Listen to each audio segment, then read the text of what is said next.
So I'll go through the introduction, monostatic analysis, bistatic analysis, and conclusion of the work I've done so far.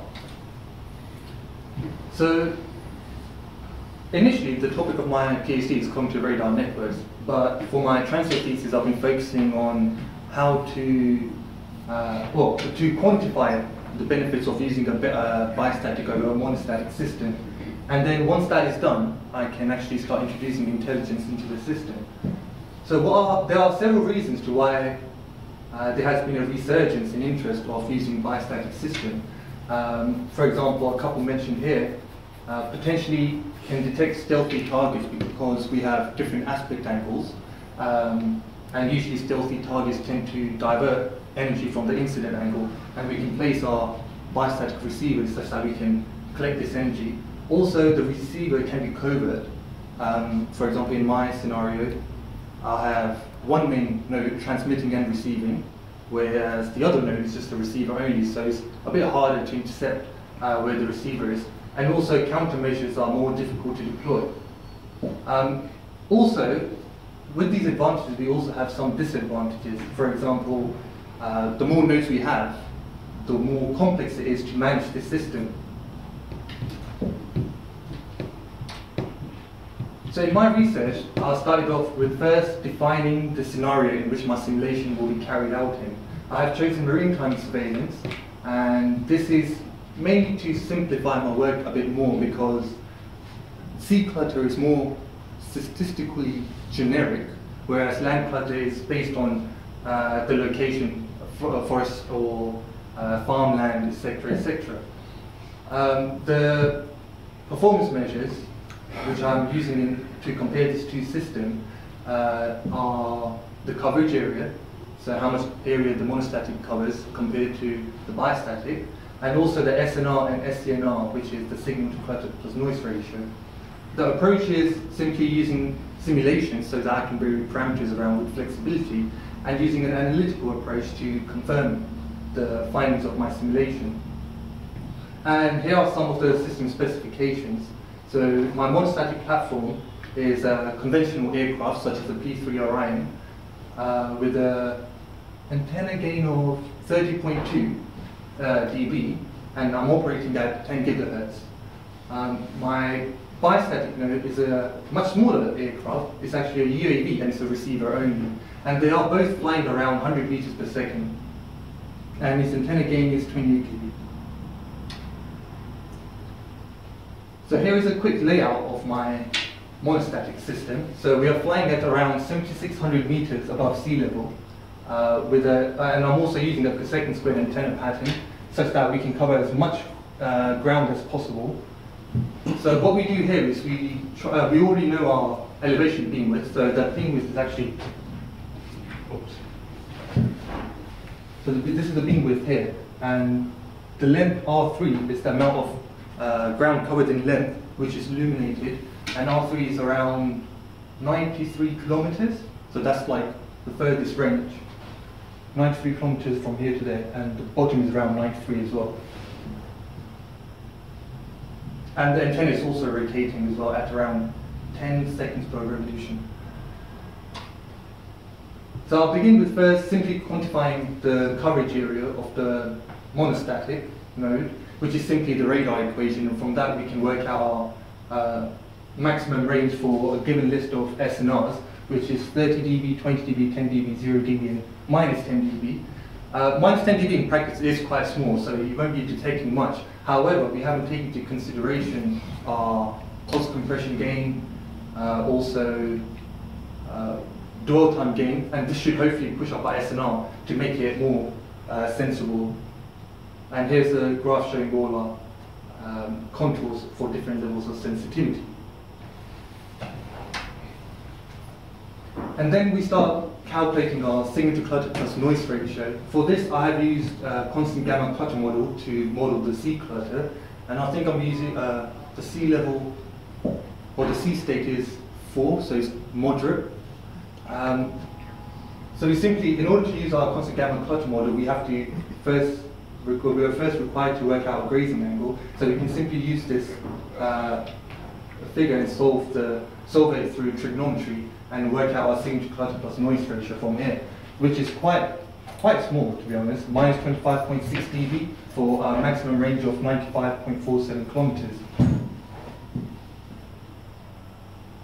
Also, I mean, to be honest, at this level you won't be detecting much, so in order to make it more positive, I also do add in clutter suppression gain to push it into a more positive region, making it more practical, making it more usable in practice.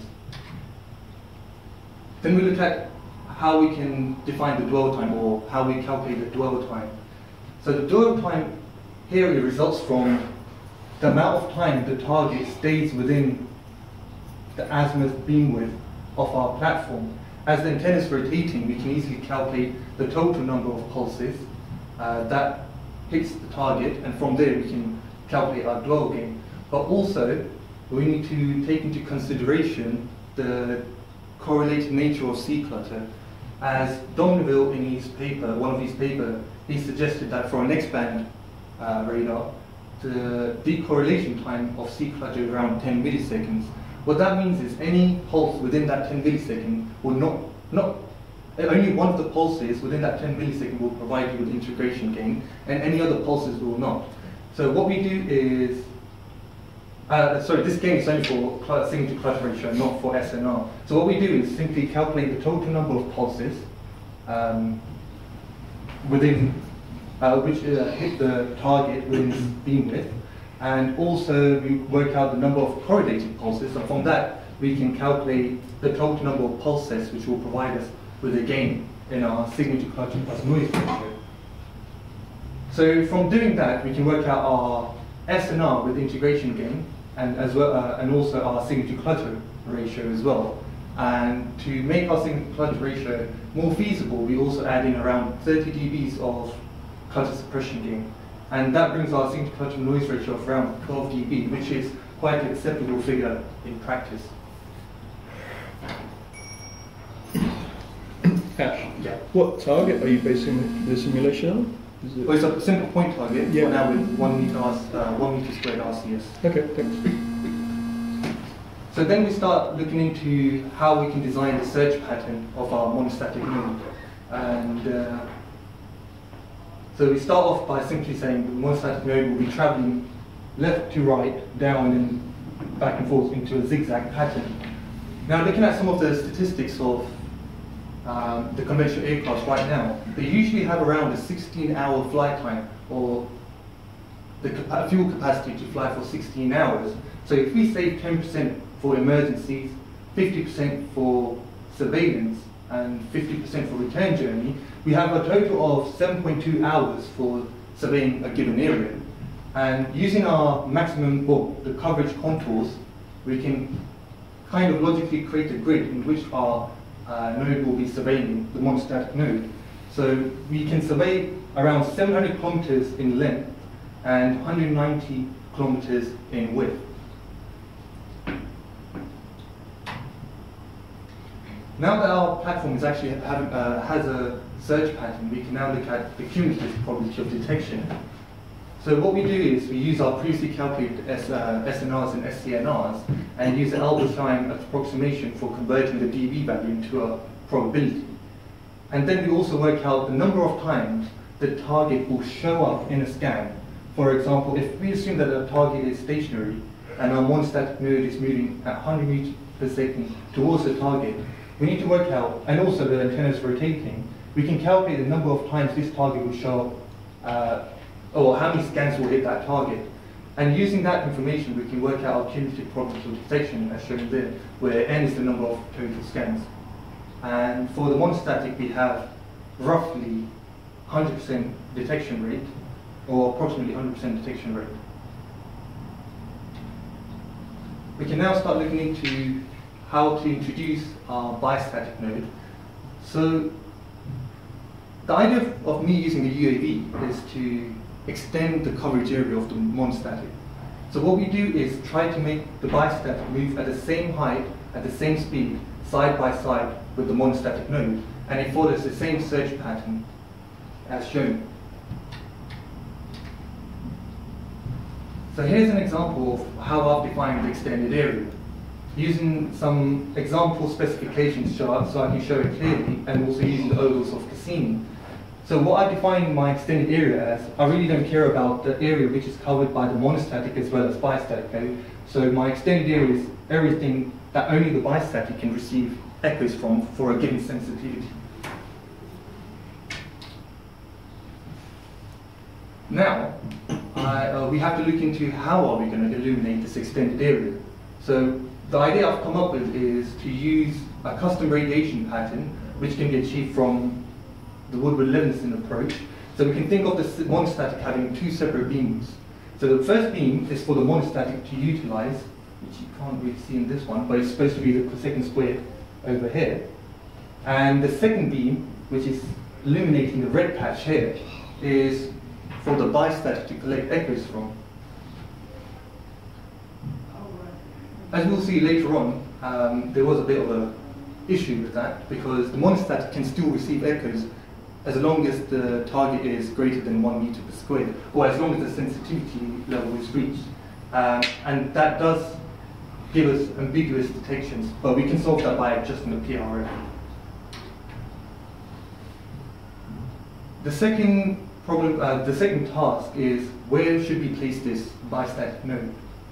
So I ran a simple Monte Carlo simulation where the goal is to maximize our coverage area, and it's restricted using the ovals of Cassini equation.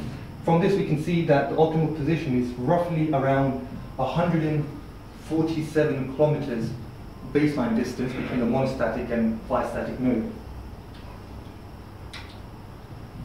And now we can define or design how this bistatic UAV will be collecting echoes from this extended area. The issue here is that the UAV must carry a phased array, because it needs to have the ability to pulse chase. It needs to be pulse chasing in length as well as width at the same time.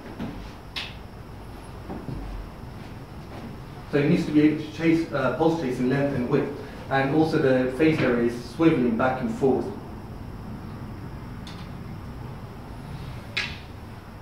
Then as we dig deeper into this, we realize that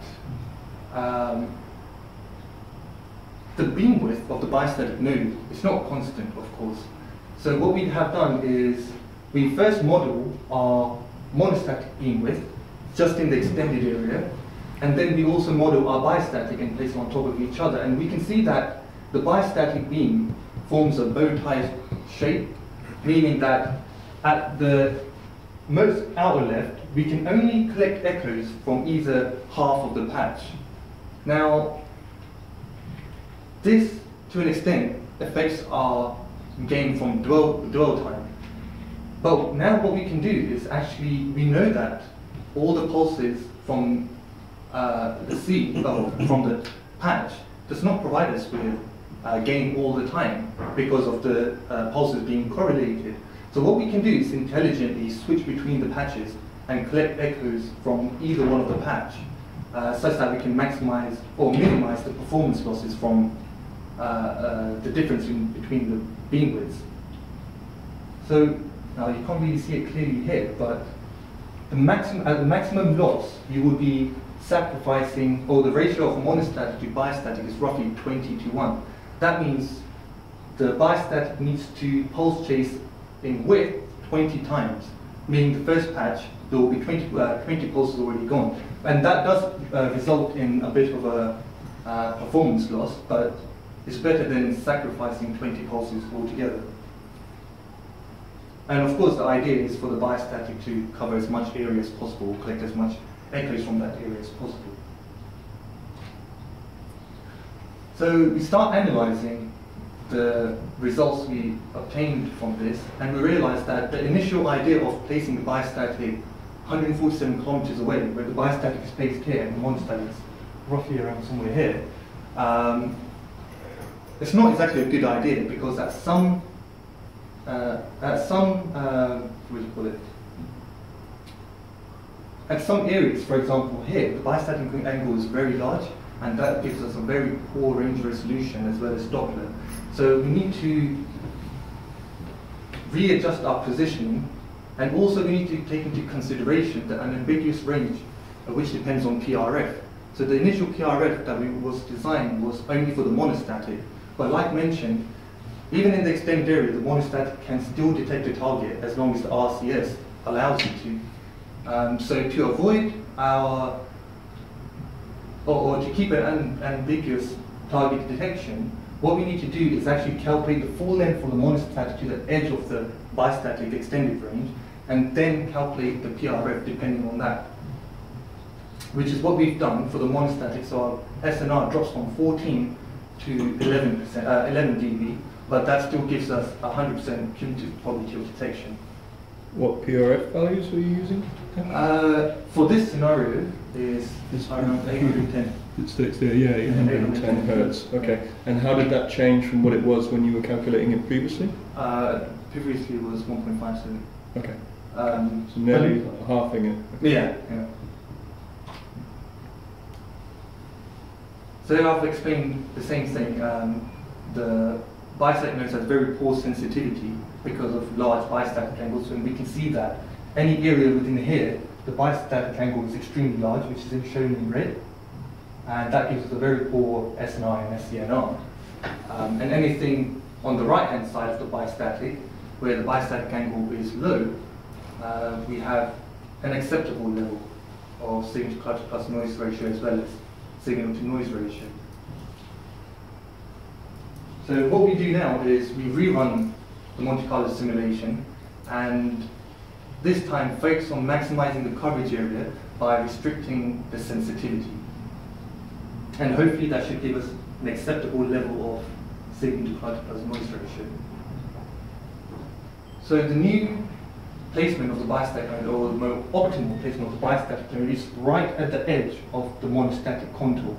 So what the extended area here now is all this area here, and in these areas the bistatic angle is sufficiently small compared to before. Before, the maximum bistatic angle was around 167 degrees, and now it's 85 degrees, which is a decent number. And our signal to clutter plus noise ratio now ranges from 5.2 to 16 dB. And if we look at our cumulative probability of detection, the lowest cumulative probability of detection is around 96%, which is still an acceptable level. So the conclusion of this so far is that we have quantified that by adding an additional receiver UAV, we provide the system with, or increase the coverage area of the system by 15%. The bistatic receiver has quite an acceptable level of cumulative probability of detection, and we can minimize the performance losses by exploiting the decorrelation time of C clutter. And from this work, I can now start looking into how I can introduce cognition into bistatic system and as well as multistatic system. That's it.